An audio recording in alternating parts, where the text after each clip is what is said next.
3h04, estamos de volta com o CBN Cascavel, segunda edição desta sexta-feira, falando sobre coisa séria, porque hoje muita gente vai para festa, muita coisa pode acontecer. E comigo está o doutor Luciano Catarinhuc. Bem-vindo, doutor. Obrigado, Fran, obrigado. Eu sabes que eu sou fã da Rádio CBN, escuto a Rádio CBN o dia inteiro no meu carro. E é um prazer sempre estar aqui informando a comunidade, principalmente quando é assuntos polêmicos como o que a gente vai tratar agora. Aquilo que você acha que é simples, mas não é simples, e que é normal e que não é normal, é anormal. Eu falei sobre festa sexta-feira, porque geralmente sexta-feira o pessoal vai para casa noturna mesmo. Isso. E aconteceu essa semana no Big Brother Brasil aí, da noite de quarta para quinta. Isso. O MC Guimê passou a mão no corpo da Dania Mendes, né, que é uma mexicana que entrou na casa para um intercâmbio. Isso. E sem consentimento dela. Depois o cara de sapato, que é o lutador de MMA, deu um beijo e fez contatos físicos com assim, ela também. Roubou um selinho, Roubou né? um selinho. Eu tô sendo assim mais delicadinha para falar, uma situação que não foi nada agradável. Aí na quinta-feira os dois acabaram sendo expulsos, né? E ela foi chamada para o confessionário e ela negou ter se sentido importunada. Eu acho que até um pouco por medo, talvez porque está na mídia. Constrangimento e tal. Enfim, doutor, eu queria que o senhor falasse sobre isso. Essa importunação sexual foi um fato que aconteceu público, né, Big Brother, exato, mas acontece todos os dias. Bom, vamos lá, eu agradeço e vamos debater isso aqui, que eu acho interessante para que nós possamos chegar no denominador comum, você que está nos ouvindo, para entender a gravidade disso e principalmente como que isso acontece com tanta habitualidade. Nós vivemos, infelizmente, numa sociedade machista, numa sociedade em que se preza muito, né, pela aquela questão, o homem quer, o homem vai, o homem consegue, e isso a gente vê refletido em umas situações como essa. O Big Brother, e aí a gente fala aqui Big Brother Brasil, por mais que você fala que você não assiste, por mais que você fala que não gosta, a gente sabe que milhões de pessoas acompanham diariamente esse programa. Se você gosta, se não gosta, mas as pessoas acompanham. E muito do que acontece lá influencia diretamente a sociedade no seu entorno, né? E nela mesma, a própria sociedade. E a Globo, né? Eu falo a Globo, até a CBN faz parte do Grupo Globo. A Globo, ela tomou uma decisão em que muitos criticaram, outros elogiaram, que foi de excluir do programa MC Guimê, que era o líder, né, inclusive, e também o cara de sapato, lutador de MMA, em razão de uma atitudes dele que eram incompatíveis e que passaram do limite. Agora, o que é passar do limite? Muitas pessoas falaram o seguinte, nos comentários nas redes sociais, não, a Globo exagerou, foi demais, não precisava, não. Essa normalização do que é anormal não está correto. Haja vista de que, em 2017, e aí o ouvinte vai lembrar disso, aconteceu no interior dos ônibus, a gente fala porque transporte coletivo onde mais acontecia e acontece importunação sexual. Um sujeito, ele se esfregando numa moça, depois ele se masturbou e ele ejaculou, e a moça só percebeu quando o sêmen pegou no pescoço dela, de que o sujeito tinha se masturbado e ejaculado nela. Chamou a polícia, prenderam o sujeito em flagrante. Ele praticou crime? Na época não era crime, era contravenção penal. Importunar a pessoa em coisas públicas e tal. E nem pena tinha porque não dava pena de prisão. O que aconteceu? O sujeito foi encaminhado para a delegacia e logo em seguida ele foi o quê? Foi solto, porque não dava prisão. E no outro dia ele foi preso novamente fazendo a mesma coisa.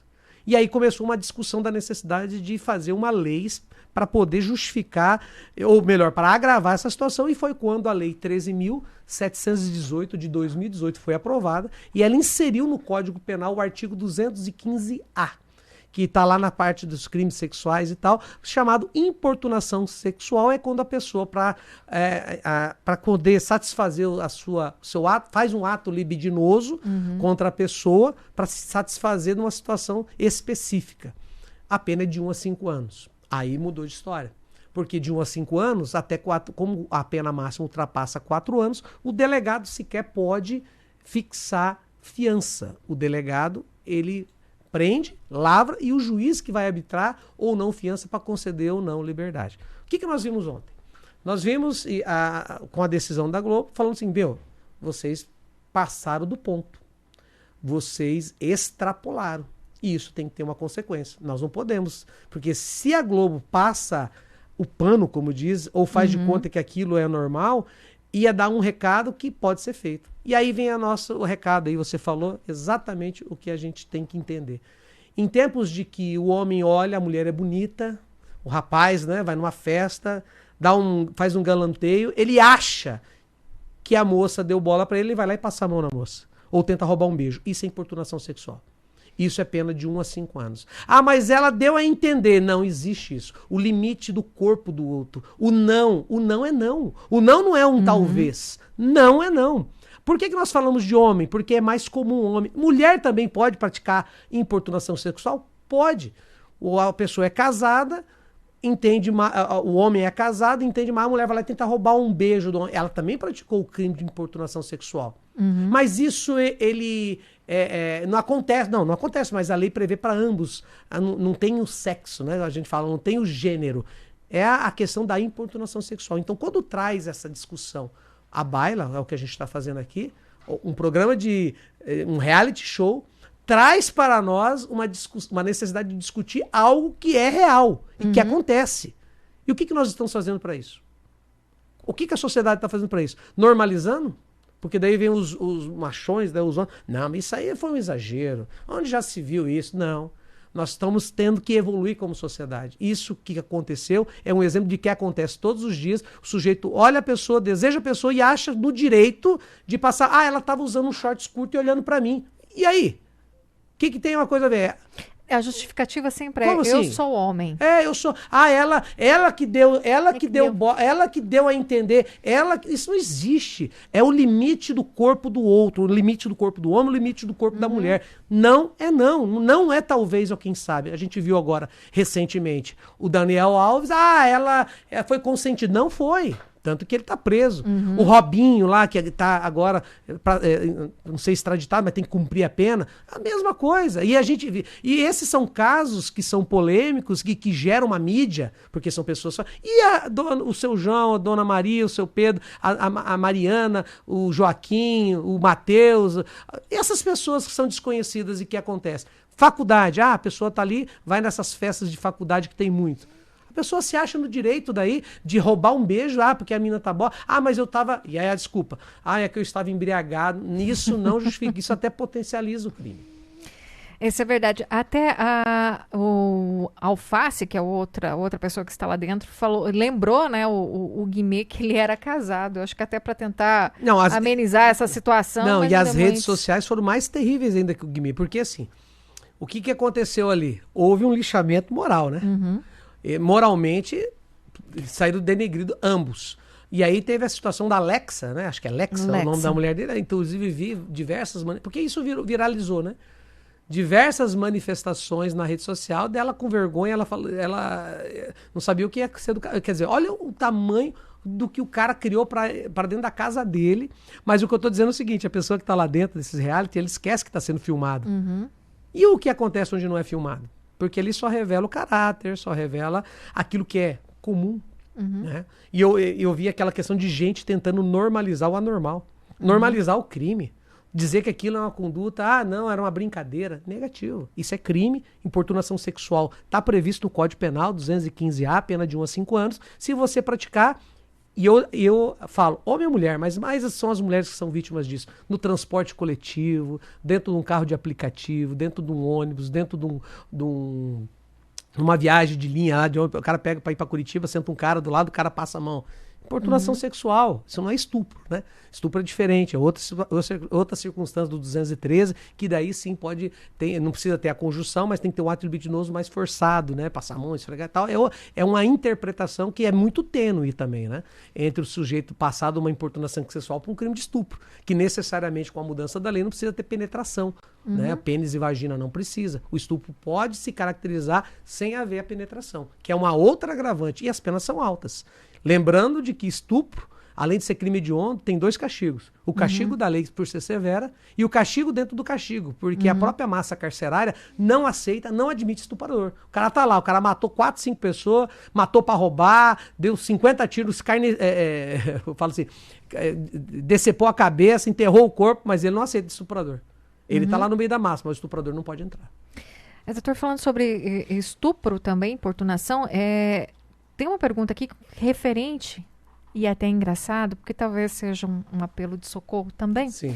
Falando da questão quando acontece o padrasto e a enteada. Ah, mas ela estava se oferecendo para mim. Essa conversa. Porque a menina usa roupas mais curtas dentro de casa. Jamais. Isso daí é um absurdo que ainda tem um agravante que aumenta a pena até em 1/3. Por ser e por ter esse domínio, ser padrasto, ser tio, ser irmão, tem um agravante, ser pai, tem um agravante em cima disso. Ah, porque estava usando. Meu amigo, quem fala isso tem problemas graves de conduta, de moral e de caráter. E a questão de você externar isso só vai refletir isso com punição criminal. E a punição criminal para casos desse aí, eu vou te contar um caso aqui, O sujeito foi acusado de ter estuprado a sobrinha. Né? Isso corre em segredo de justiça, mas durante dos 9 até os 15 anos. O juízo considerou estupro de vulnerável reiteradas vezes até os 13 anos. Depois dos 14, estupro até os 15. A pena dele foi de 62 anos. O tribunal baixou para 58 anos, regime fechado. Hoje, na questão, ele tem que cumprir mais de 50% fechado. É uma vida na cadeia. São quase 30 anos de cadeia, de regime fechado. Então, é coisa séria. E essa desculpa aí é a desculpa que as pessoas tentam utilizar, que agrava a conduta dele. Porque, olha que doido, joga a responsabilidade para a vítima do fato que aconteceu com a própria vítima.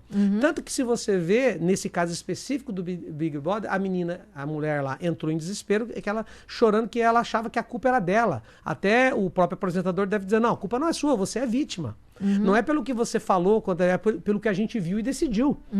Porque às vezes a vítima, ela se coloca como a responsável do abuso que ela sofreu. Olha que coisa maquiavélica, diabólica e terrível. A vítima acha que ela é responsável pelo abuso que ela sofreu. Para você ver a consequência que o abuso, né, gera no ser humano e gera na vítima. O senhor, como advogado criminal, deve ter tido vários casos referentes a isso também, né? Sobre quando também acontece entre o marido e a mulher, que também é o caso de estupro dentro do casamento. Nós temos um caso bem polêmico, inclusive que em breve vai passar em nível nacional, referente a exatamente isso. Até onde a mulher fala sim, até onde a mulher fala não e até onde é o limite do casamento. Porque às vezes a pessoa fala, não, eu casei, minha mulher é obrigada a transar comigo. Ela é obrigada, porque é deveres do matrimônio. Espera um pouquinho. Existe uma linha tênue em que essa obrigação pode virar estupro, mesmo sendo casado.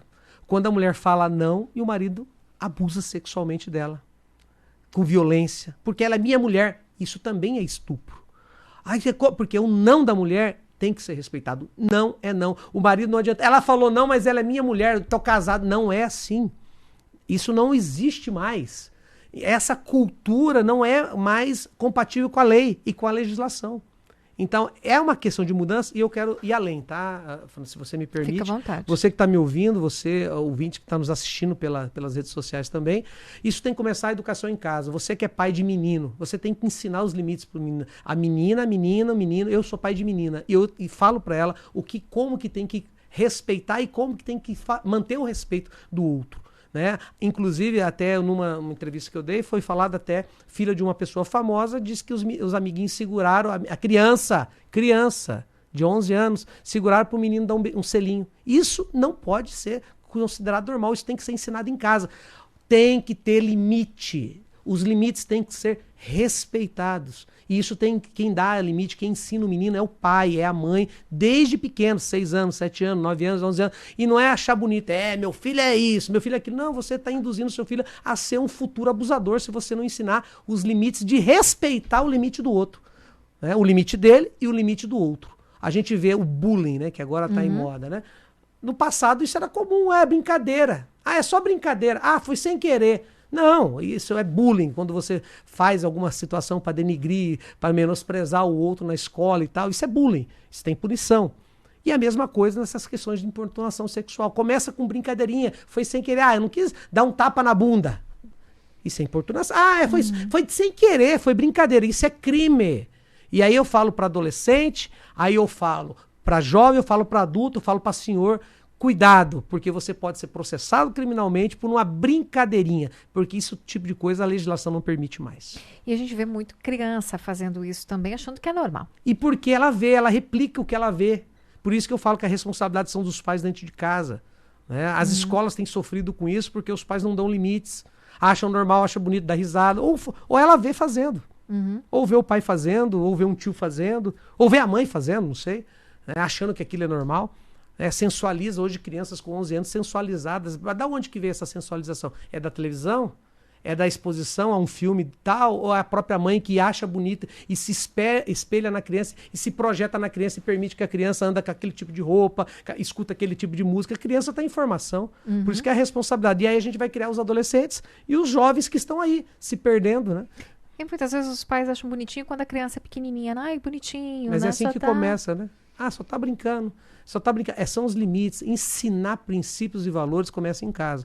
Às vezes as famílias estão colocando essa responsabilidade para as escolas. Escola, ela educa na questão de ensinar, né? De ensinar matemática, português. A educação de princípios e valores, ela está dentro de casa. Então, fica um recado. Cuidado, porque às vezes você, sem querer, você acaba alimentando um suposto ou um futuro abusador. Né? E outra coisa, nós falamos de importunação para virar um estupro, dois toques. E aí você pensa uma pessoa sendo acusada de estupro. Igual a gente está vendo pessoas famosas que estão sendo repercutindo na mídia aí, jogador de futebol, cantor de pagode. Essas pessoas falam, não, ela que quis, ela que veio aqui, ela que... Não existe isso. Cantor de pagode, teve um caso, acho que o ano passado, de um cantor de pagode que estuprou não uma mulher, mas um homem.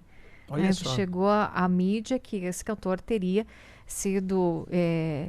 levado um jovem para um hotel e estuprado um jovem influenciador. Então, aí a gente começa a ver esse tipo de coisa e eu tenho que dizer, a lei prevê e resguarda esse tipo de situação. Né? Nós estamos vivendo um tempo que tem os transexuais, tem tudo. Eu tive uma situação aqui ano passado em que eu advoguei para uma transexual e ela já tinha feito a neovagina, né? Ela já tinha feito a operação em Barcelona e ela foi presa na época por porte de armas. Ela estava portando a arma, foi presa. O juiz só arbitrou fiança. Na época era o juiz que arbitrava fiança no dia seguinte. E aí foi um impasse, às 2h da manhã. Porque os documentos eram de homem, o corpo era de mulher. Coloca onde? Junto com os homens ou junto com as mulheres?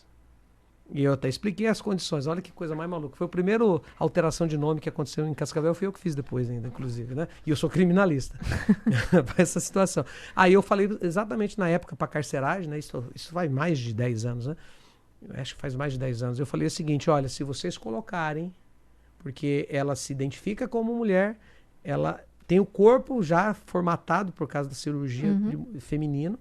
Não estou dizendo os órgãos internos, eu estou falando... Se vocês colocarem com os homens, ela vai ser abusada. Se forem abusada, vocês serão responsáveis. Mas não podemos colocar com as mulheres porque o documento é bom. Aí vocês se viram aí. Aí eu lembro que na época, na 15ª, tinha a sala do médico. Aí deixaram na sala do médico. Até no dia seguinte havia a revista, porque daí precisava de uma policial feminina. Aí na época falaram para mim, você é revista? Eu não sou polícia, eu não tenho nada a ver com isso. Eu só quero preservar a integridade física da cliente, porque ela está presa por um porte de arma e já pensou se ela é abusada sexualmente aí dentro. Olha o problema que ia gerar para a autoridade policial. Até porque a sociedade agora estão conseguindo ainda contornar algumas coisas. Mas essas são as realidades. Mas a lei prevê, inclusive, essas situações como você acabou de narrar aí. E nós estávamos falando sobre crianças, me veio à mente também a questão da pedofilia, que chama muito a atenção. Sim. E é gravíssimo.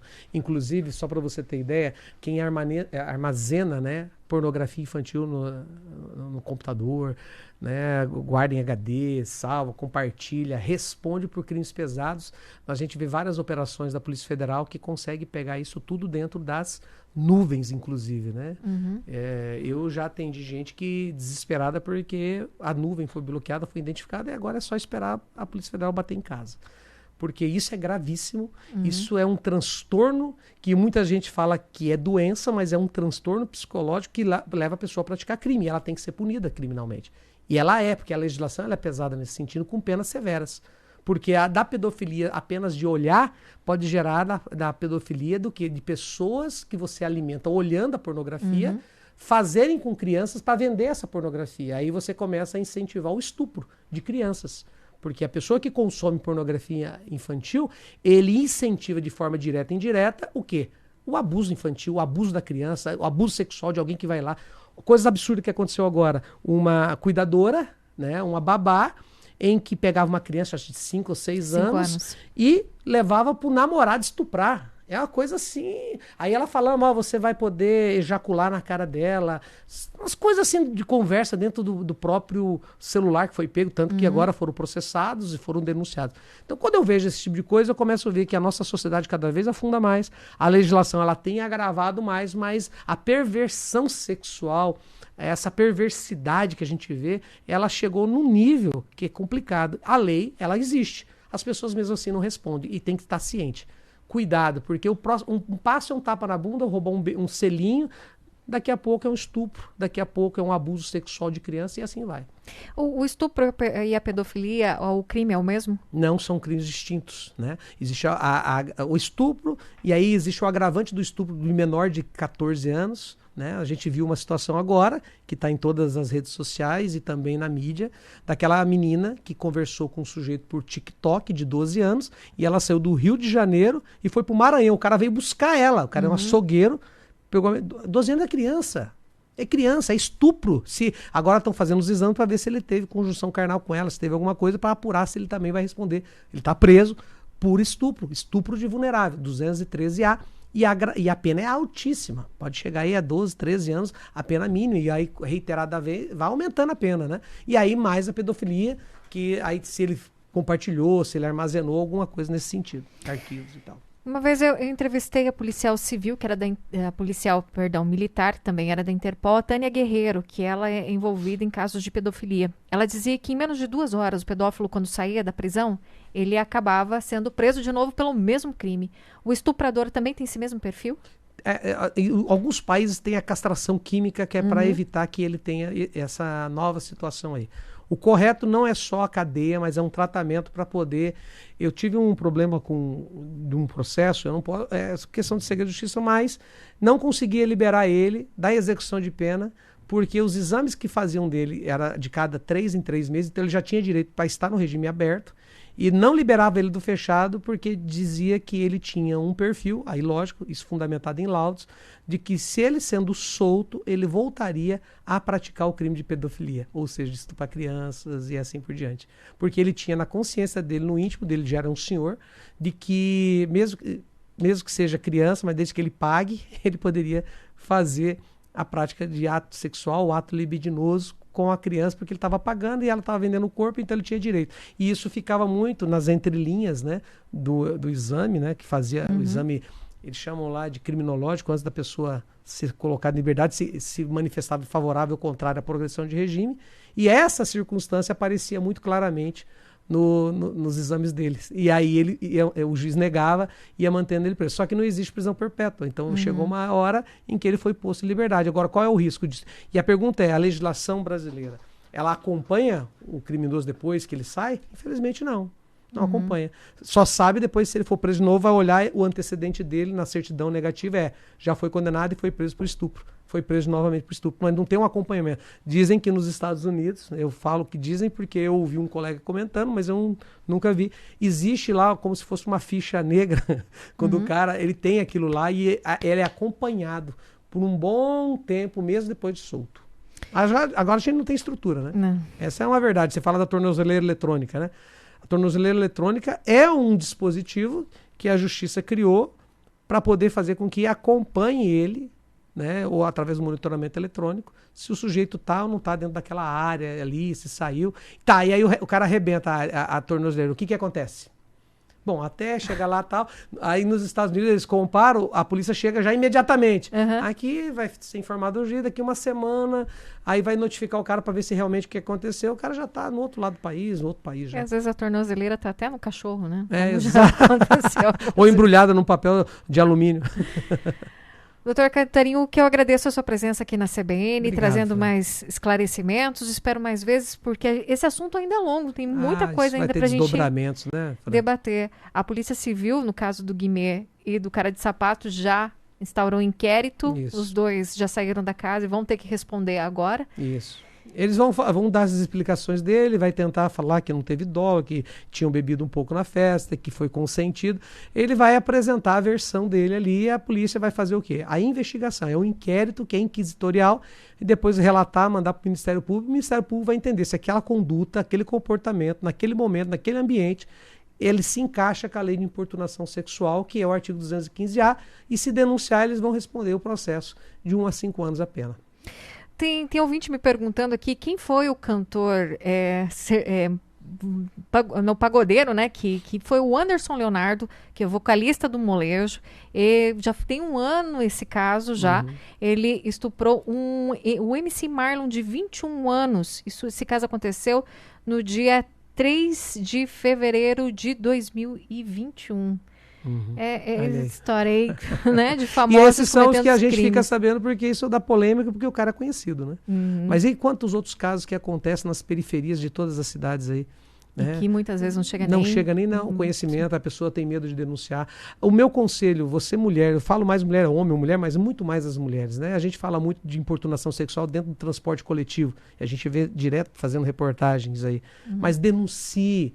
Na hora, tente prender a pessoa em flagrante, porque se você não responsabilizar, filme a pessoa, bata a foto, fale, grite, peça socorro, porque da importunação sexual para o estupro é um pulinho. Né? A importunação sexual, ela veio criar como se fosse assim um quebra-mola. Para aqui, muda a sua conduta, porque daqui para frente você pode se envolver num estupro, que daí sim a pena é muito mais grave. Mais uma vez, muito obrigada. Obrigado, Fran, estamos sempre à disposição. Um grande abraço a todos os ouvintes.